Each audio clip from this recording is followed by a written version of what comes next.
Port Angeles and Port are two of the most popular towns among tourists. If you are looking forward to visiting this region, you will come across the need to figure out which one is the best. Then you can pay a visit there and get the most out of experiences offered on your way. In this Port Angeles versus Port Townsend comparison, we will be able to help you in finding the right option available out of the two. What are the major differences? PT has a variety of lovely, even opulent, hotel options. The town's gorgeous Victorian buildings have been maintained, and many of them are now fancy B&Bs or small hotels. There are also a few good, reasonably priced hotels. Port Angeles provides everything a budget traveler might want in terms of lodging, from flea bags to bare bones but clean motels to 2-star hotels. It only has one chain hotel, the 2-star Red Lion, which has a fantastic waterfront location but terrible accommodations and staff. It isn't horrible, but it isn't outstanding. Colette's, the Inn at Rooster Hill, Lost Mountain Lodge, and Damon Madeline are just a few of the beautiful, if pricey, B&Bs in the neighborhood. All these locations have gorgeous gardens and rooms, however, they all book up early in July and are somewhat expensive. Finally, there are some fantastic vacation properties in Port Angeles, including some located on the San Juan de Fuca Straits. The ones on Lake Crescent are probably already booked, but the PA Chamber of Commerce website has several of options for all budgets. Greater than read, is traveling a hobby? The ultimate guide to an exciting way of life. Greater than learn about the downsides of traveling as a hobby. What offers the best food? PT wins hands down owing to the abundance of options. Bakeries, French restaurants, Italian restaurants, Japanese restaurants, brew pubs, and wine bars may all be found here. There are locations where you can obtain wonderful ice cream, coffee, and chocolate. There are also some tourist traps to beware, but a decent guidebook or TripAdvisor should help you avoid them. There are many restaurants in PA, but none are as amazing as PT's. Alderwood Bistro, in Squim, is the greatest restaurant on the North Olympic Peninsula.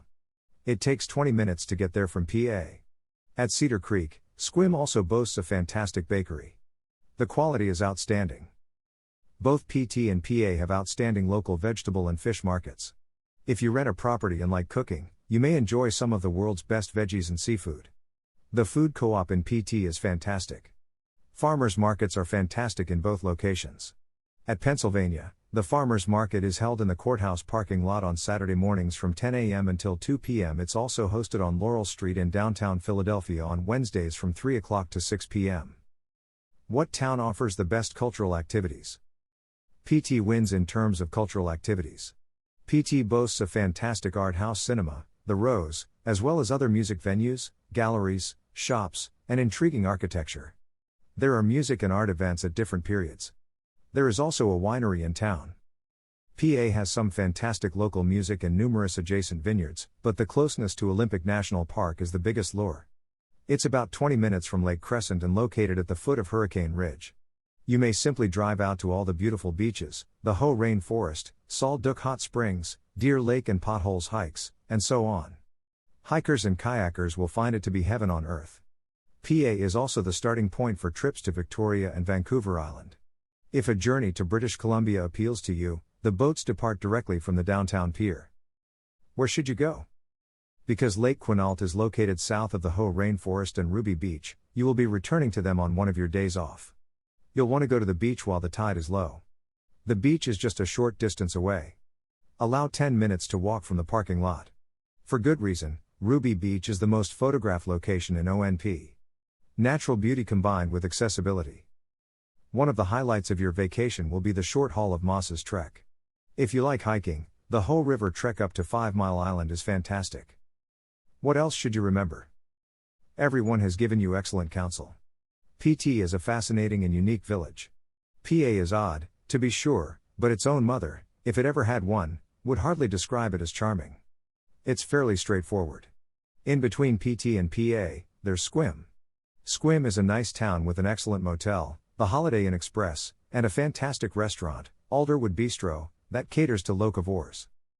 The distance from the PT Ferry Pier in downtown PT and the entrance of Hurricane Ridge Road is 1 hour and 15 minutes.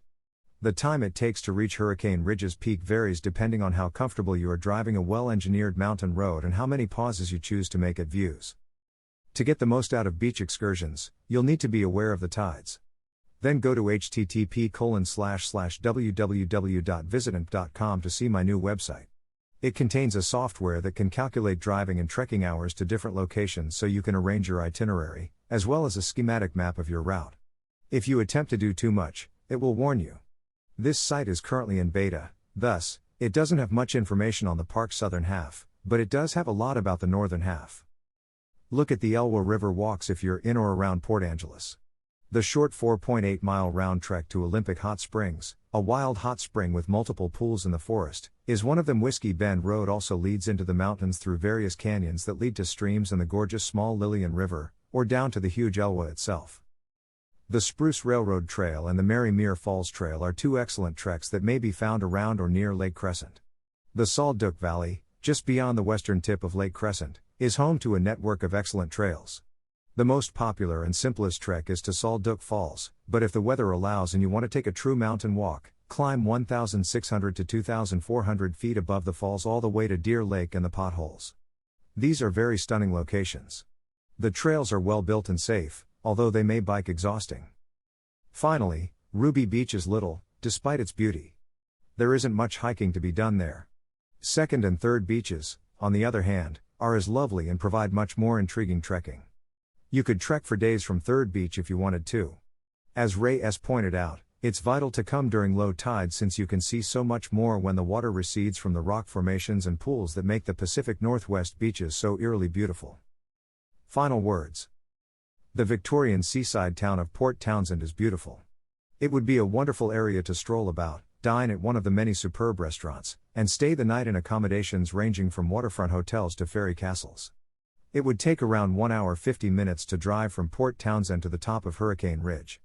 Port Townsend is roughly a 15-minute drive from Portland.